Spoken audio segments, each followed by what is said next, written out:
크리스마스가 다가오니 문득 장모님에게 더욱 감사한 마음이 들어 이렇게 글을 보내봅니다. 저는 현재 장모님과 함께 살고 있습니다. 결혼할 당시 가진 것이 하나도 없었기에 처가살이를 시작했던 것이 지금까지 같이 살고 있습니다. 그런 저를 보며 사람들이 대단하다고 하는데 그런 말을 들을 때마다 제 마음이 영 편치가 않습니다. 얼핏 보기에는 마치 제가 장모님을 모시고 사는 것처럼 보이겠지만 사실은 전혀 그런 게 아니니까요. 그럼 지금부터 제 인생 이야기를 한번 해보겠습니다.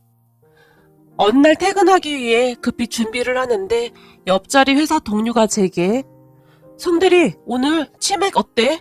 우리 딱 한 잔만 하고 가자. 우리 아내 오늘 처갓집 가서 난 오늘 자유야 라며 한껏 들뜬 표정으로 말했어요. 미안해, 나 빨리 가봐야 해. 아까 통화해보니 우리 장모님이 딸기가 드시고 싶대. 그래서 빨리 들어가봐야 해. 진짜 미안해. 다음에 같이 마시자 라고 말을 한 뒤 제가 급히 책상을 정리하고 있었어요. 송대리, 저기 말이야, 한번 잘 알아봐 라며 갑자기 동료가 저를 빤히 바라봤어요. 알아보긴 뭘 알아봐.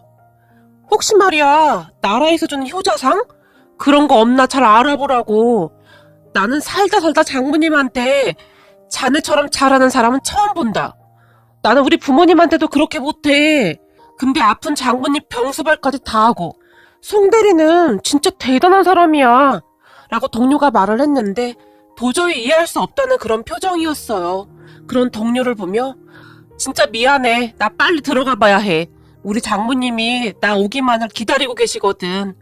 그리고 자네도 이런 날은 부모님께 전화라도 한 통 드리고 그래. 맨날 술만 퍼마실 생각하지 말고. 그럼 난 간다. 제가 급히 사무실을 나왔고 동료 직원은 그런 저를 그저 바라만 볼 뿐이었어요. 우리 회사 직원들 뿐만 아니라 제 주변에 있는 사람들이 저를 보며 유난스럽다라는 말을 많이 하지만 저는 절대로 그렇게 생각하지 않습니다. 우리 장모님에게 받은 사랑을 돌려드리려면 아직도 한참 멀었으니까요.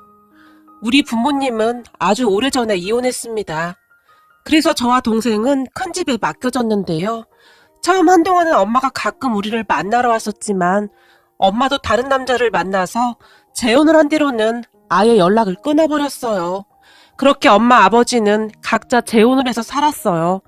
그나마 다행이었다고 해야 할까요? 아버지가 학비 정도는 보내주셨기에 그렇게 받은 돈으로 동생과 저는 대학은 졸업할 수 있었어요. 하지만 아버지는 돈은 보내줬음에도 절대 찾아오거나 하진 않았는데요.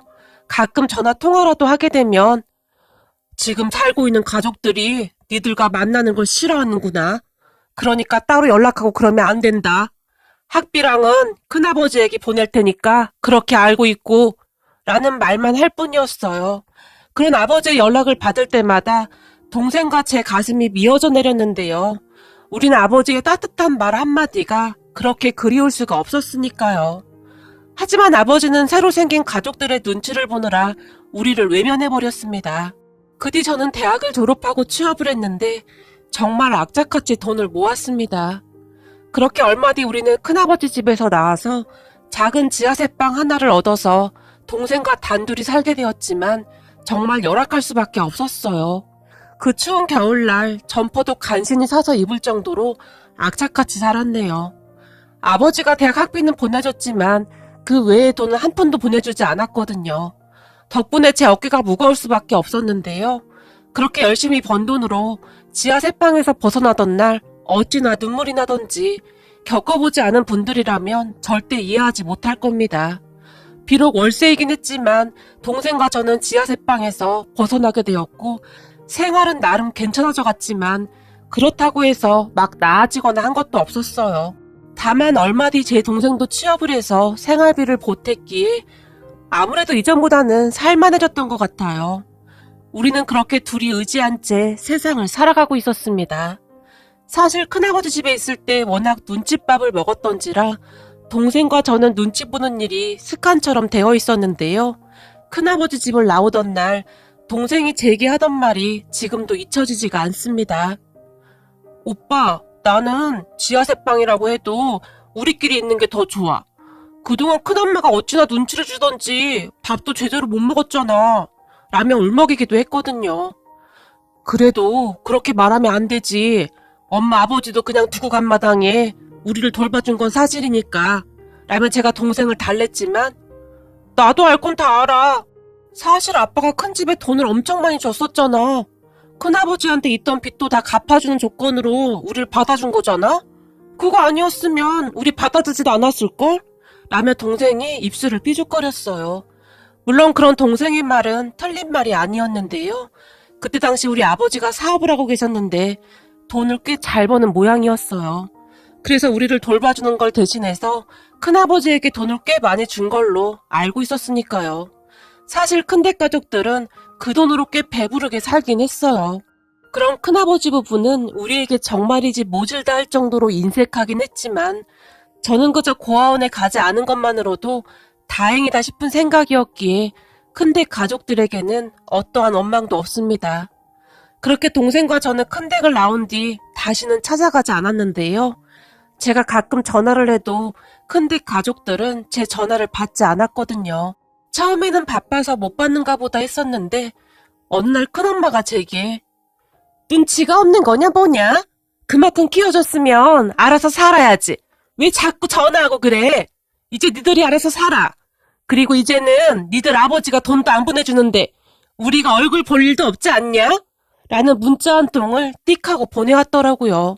돈 때문이긴 했지만 어찌되었던 우리를 키워주신 건 맞으니까 명절에 선물이라도 들고 찾아갈까 했었거든요. 그런데 그 문자 한 통에 저도 정이 뚝 떨어져 버렸고 그 뒤에 우리는 큰댁 가족들과 완전히 인연을 끊어버렸어요.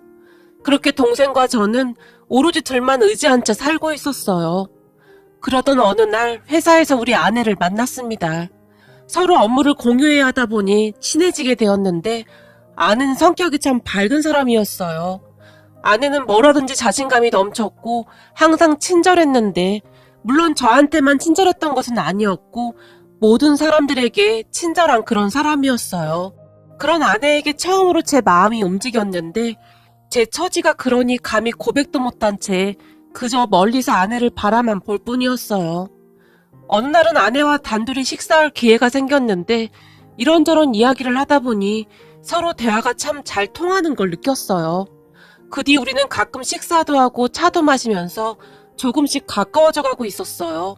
하지만 저는 아내의 주변을 맴돌기만 할 뿐 항상 눈치만 보고 있었는데요. 그런 제 마음을 아는 것인지 모르는 것인지 아내는 제게 항상 상냥했어요. 그러던 어느 날 회사에 출근했던 아내가 혼비백산한 채 사무실을 뛰쳐나갔는데 주변에 들어보니 아내의 아버님, 그러니까 장인어른이죠. 장인어른이 돌아가셨다는 말을 듣게 되었어요. 그 말을 듣고 저도 급히 장례식장에 가게 되었는데 장례식장에서 마주한 아내를 보며 그렇게 가슴이 아플 수가 없었습니다. 그런 아내에게는 어머니와 언니가 한 명 있었는데 두 분도 넋이 나간 채 대성통곡만 할 뿐이었어요. 그런 아내의 가족들을 보며 제가 용기를 냈고 아내 가족 옆에서 이것저것 챙겨주며 그날부터 저는 장례식장에서 밤을 지새우며 아내 곁을 지켰습니다. 그렇게 장례식장에서 밤을 꼬박 지새우다시피 하고 다음날 아침에 다시 회사로 출근하기를 반복했어요.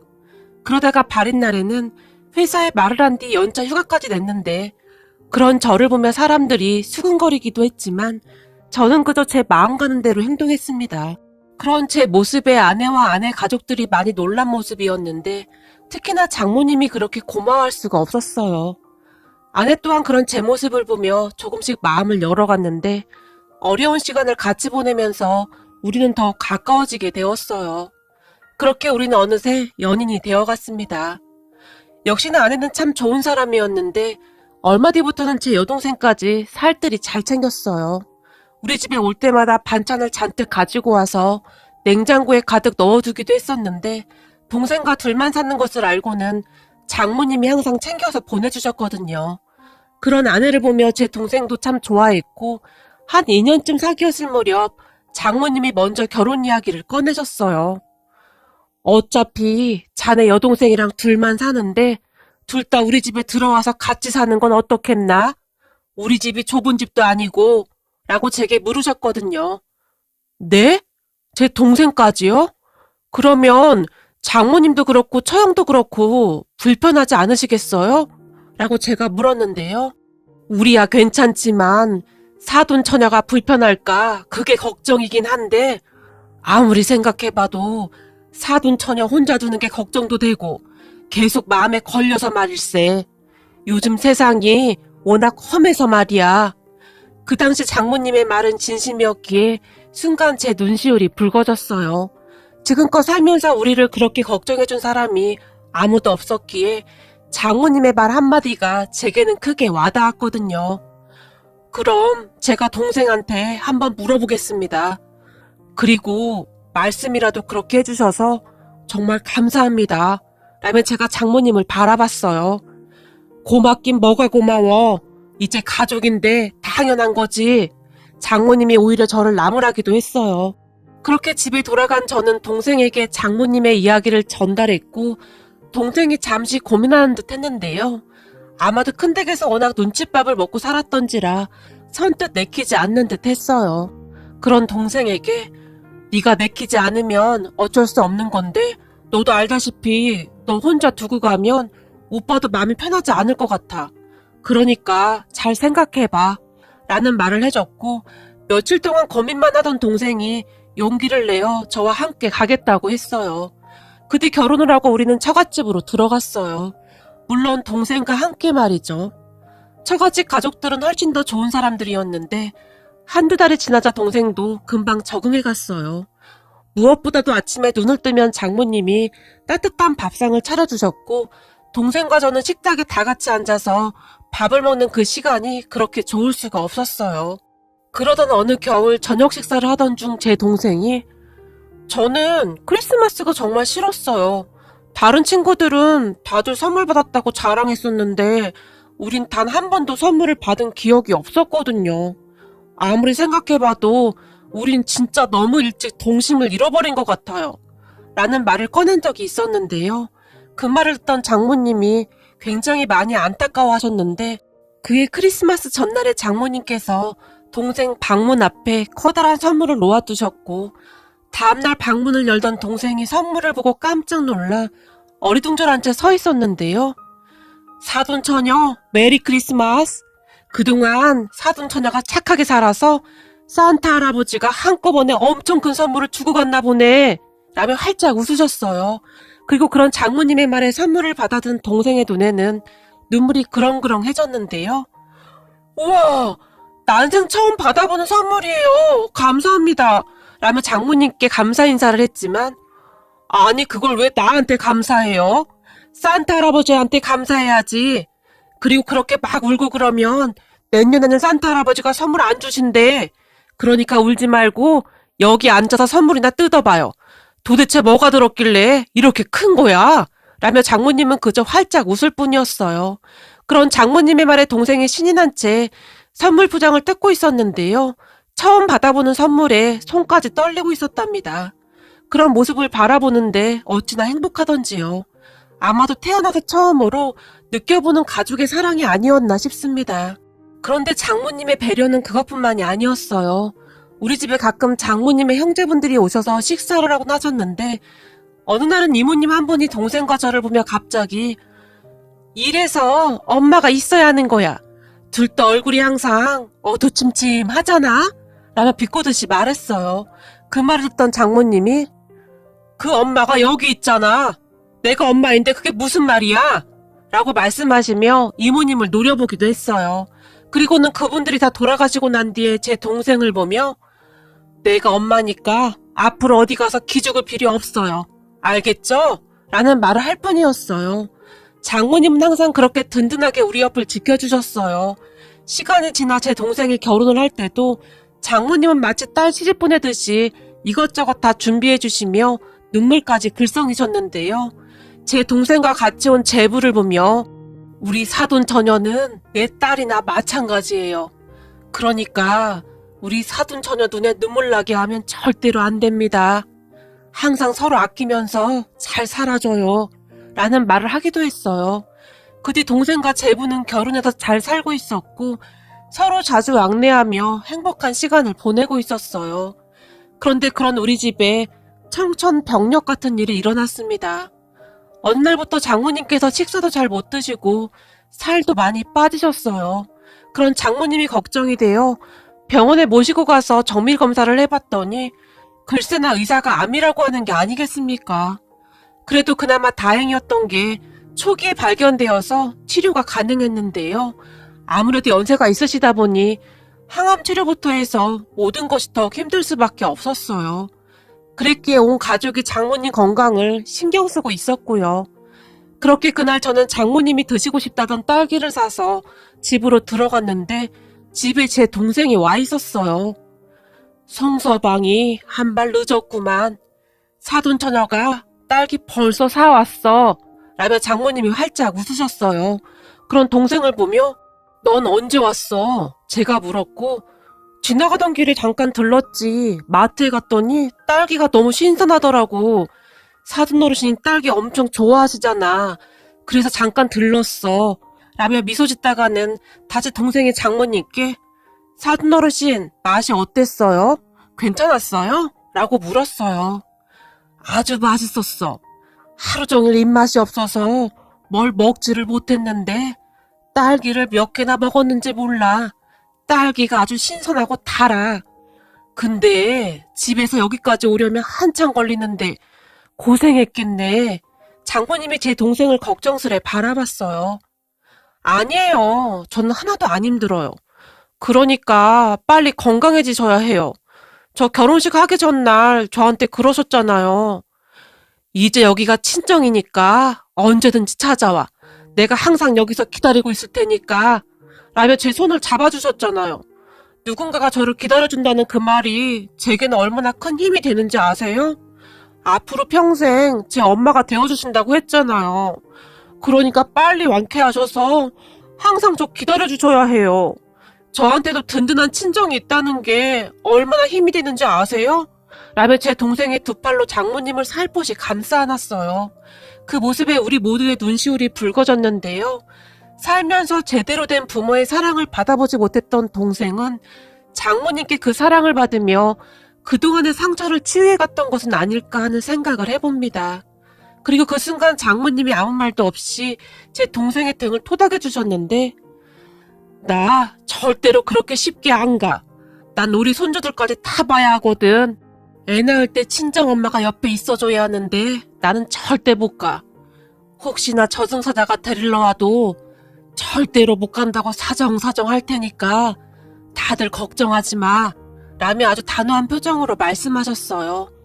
그렇게 장모님은 그 힘든 항암 치료를 다 이겨내셨습니다.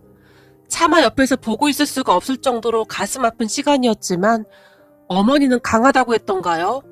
장모님은 오로지 자식들을 생각하며 잘 버텨내 주셨습니다. 그때 장모님은 뒤늦게 결혼한 처형의 결혼식까지 다 챙기셨고 우리 부부가 낳은 아이를 안으며 그렇게 좋아할 수가 없었어요. 그렇게 얼마 후에 제 동생도 아이를 낳았는데 정말 세세한 것까지 다 챙겨주시며 주변을 놀라게 했습니다. 제부뿐만 아니라 동생의 시어머니조차도 우리 장모님을 보며 감탄을 할 정도였으니까요. 장모님은 항상 웃음을 잃지 않으셨는데요. 손주들을 볼 때마다 얼굴에 한박 웃음이 가득하셨어요. 그런 장모님을 보며 참 많은 생각을 하게 되는데요. 꼭 배 아파 낳아야만 부모인가요? 사랑으로 보듬어주는 우리 장모님 같은 분이 진정한 어머니의 모습이 아닐까요? 평생을 원망만 가득한 채 살아온 우리에게 어머니의 참사랑을 가르쳐주신 우리 장모님께 진심으로 감사드린다고 전해드리고 싶습니다. 장모님, 이제 완쾌되셨으니까 앞으로는 절대 아프지 마시고 오래오래 사셔야 해요. 온 가족이 장모님만 바라보고 있는 거 잘 아시죠? 세상에 하나뿐인 우리 장모님, 우리 어머니 사랑합니다.